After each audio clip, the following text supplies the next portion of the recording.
So, 3 ways to balance your hormones naturally. This is an important topic, and today I am with a hormone expert. The doctor's in the house, and we're going to have 3 great suggestions for you coming up right now.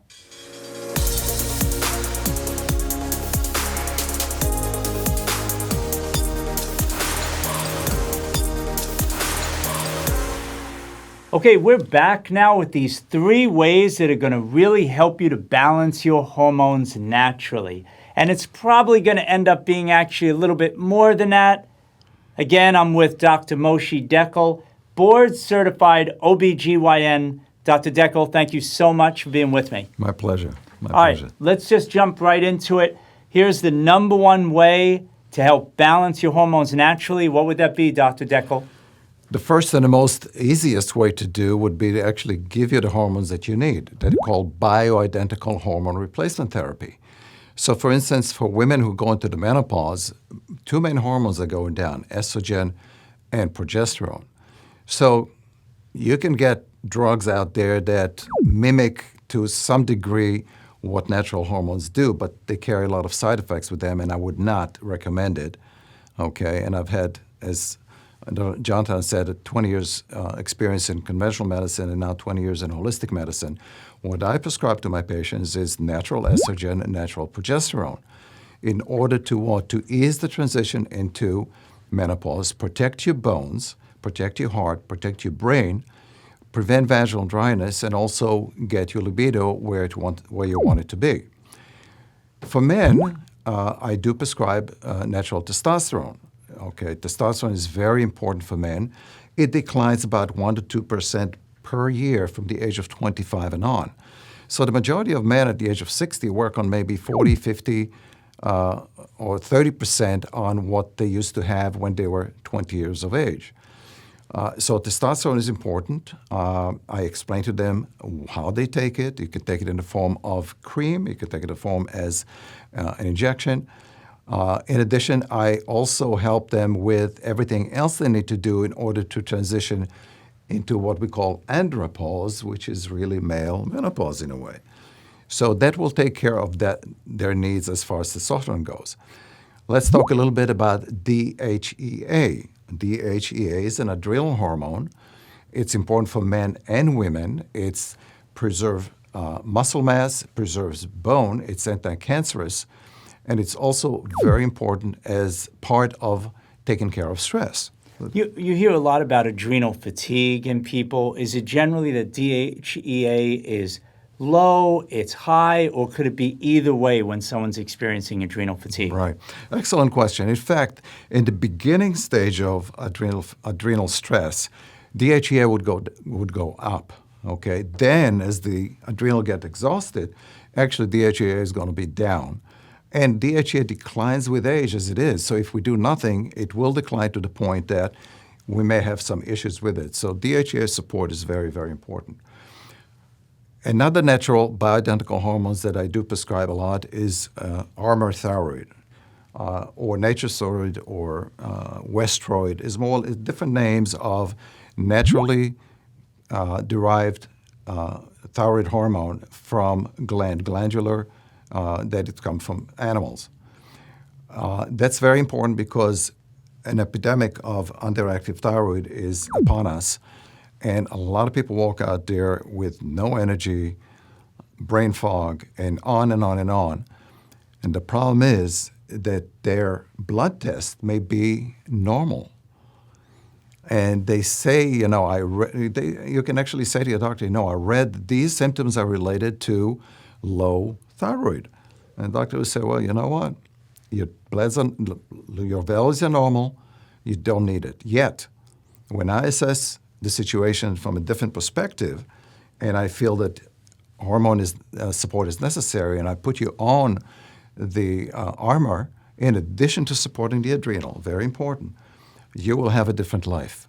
In other words, to the better. You're going to go back to what you used to be 10, 20, 30 years ago, if that is needed. And we find out if you do, and if you do, we will give it to you. And people chronically with cold hands, cold feet, is this an indication perhaps that thyroid is an issue? Absolutely, because the thyroid is also the thermostat of the body. So in other words, it actually tells every cell in the body how much energy to make and also how much heat to generate. So all of us who are low in temperature, and the best way to do is take a temperature in the morning. If it's below 97 or definitely below 96, and some of us walk around with 95.5, your thyroid is not up to par and needs to be fixed. But remember one thing, we never ever just support the thyroid. We need to support the adrenal. Very, very important. Okay, and we're going to get to the second way to balance hormones naturally, but I've got to ask you before we get off the topic. Bioidentical hormones, I can hear the voices out there. People worried about cancer risk. Is this really natural? I don't know about that, Dr. Dekel. How do you respond to those people who are just genuinely curious? I mean, if they're scared, nobody should do anything that they're really scared of. But what do you say to those people? I think it's a great question, and the antidote to fear is knowledge. So here we are trying to give you some knowledge to understand that studies have shown that women who take estrogen, progesterone bioidentically in the right manner will have less cancer, breast cancer, uterine cancer, than women who take nothing. So the myth that natural bioidentical hormones increasing cancer is a myth. However, prescription drugs, on the other hand, do carry side effects. Cancer is one of them. So big difference between bioidentical and prescription drugs. And no matter what you're choosing, no doubt, I know if you're watching us already this far, you know that hormonal imbalances really set the stage for all kinds of problems, and that's not a way you want to live anyway. So number 2, Dr. Dekel, what would be the second way that we can help people to balance their hormones naturally? Right. Well, we can take supplementation. Various supplements help us with various glands. Like, for instance, cordyceps, rhodiola, ashwagandha help both the adrenal and the thyroid. And again, when I prescribe those supplementations, as we spoke about before, like Armour, etc., I always support the gland, both adrenal and thyroid, with natural supplementation, because what I want to do is I want to make sure that your own adrenal and thyroid continue to produce what they need to do instead of going, okay, I'm getting it for free, I'm going on vacation, I'm not going to do anything about it. So that's very, very important. And that's the second way I would support. How do you know, for those people who are questioning, how much should I take, and is there any danger for taking too much, or, how do you answer that? Right. Well, I've had experience with these for 20 years. I use nutraceuticals that are pharmaceutically grade, okay, good manufacturing product, in other words, made in the highest level of efficiency and accuracy. And yes, you need to know what to give and how to give, but when you go to a holistic physician or practitioners that know what they're doing, they're going to make sure that they're not going to give you too much. Okay, no doubt we're not going to be covering today meditation, exercise. There are a lot of different ways that you can help yourself to feel like you're more stable hormonally, but post those comments down below. That's what I'm getting at right now. Before we get to the third way to help you to balance your hormones, this community is all about helping people out. So if you have a strategy that's been helping you, or you have a question about this topic, be sure to post it down below in the comment area. We'd love to hear from you. Okay, Dr. Dekel, number 3, what have we got for everybody? Well, let's talk about the 800-pound gorilla in a room, which is stress, okay? Obviously, all of us have stress. The question is how we deal with it. I don't have stress. You don't, not at all. No, except from you. Sorry. I know, not a problem. So the stress affects the adrenal. The adrenal gland, we have 2 of them. They're just above the kidney. And they're responsible for what? Stress response. Okay, they're supposed to what? Save us when we have fight or flight, when we're facing danger. So once we have continuous stress, we have hormones like cortisol, like adrenaline, noradrenaline, that are pouring into the system, not when they need to be, because the stress is continuous, yet we don't need it continuous basis. So what happens is we're having hormones that are actually can increase blood pressure, increase certain side effects that these hormones can create if they're there unnecessarily. You can make your heart pump faster too, Absolutely. where you think like you're being chased by a tiger, and the reality is it's just something inside of you that's gnawing away at you. That's really driving all these markers up and causing tremendous stress on the body. Right. So I'm going to give just 2 quick examples of how we can actually deal with stress. One of them is called EFT, Emotional Freedom Technique.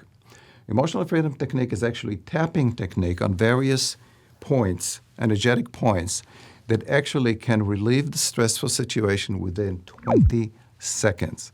Okay? So That's like sounds really too hard to believe, right? I know, but it does work. It does work. So a few of the points that we talked about, the EFT, are the following. You have a point right here and just a little bit below it and just at the bridge of the nose, under the nose, on the mental promontorium, okay, on the chest bone, and then you go laterally to the ribs and one more below. Okay. Just one more below the last rib cage? Yeah, right. No, just along the last one. Mm-hmm. And you just step a few seconds on each point. Okay. And it works. The other way would be actually biofeedback. Deep breathing, 7 seconds breath in, and 7 seconds breath out. So slowing down and being much more deliberate about how much air we're taking in, holding it, letting it out in a much more slow fashion. Right. And try to do this. Try to take a breath for 7 seconds. Not easy, because we're not trained to do this. We're breathing shallow. Okay. And also it's important to do what? Abdominal breathing, diaphragmatic breathing, not upper chest. Upper chest is usually stress When we're breathing. born, most babies, of course, the healthiest babies, you see that all the time, folks. The belly's going up, belly's going down, and the chest isn't moving at all. Right. It's all diaphragmatic breathing. So if you take those 2 simple methods to do, which is the EFT and the slow breathing, biofeedback in a way, you will be able to get rid of the stressful episode in a matter of minutes. And you've got to pick out what's right for you. Obviously, for me, I don't use EFT.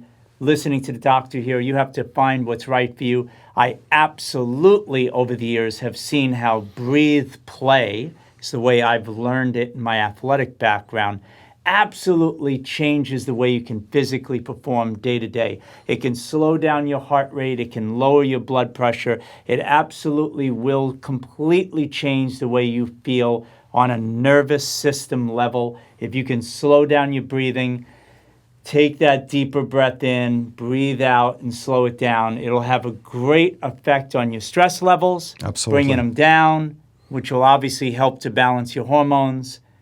Dr. Dekel, people want to find you. Where can they find you on the internet? On the internet, it's drdekel.com, and just do a search. They can find me, or they can. And that's Dr. Dekel, DRDEKEL.com. All right, we'll have that link for you as well. And so I hope you enjoyed this video. Share it with your friends and family for those who feel need to balance their hormones a little bit more and just like have a little less stress in their life. And we'll talk to you again soon. Take care, everybody. Take care.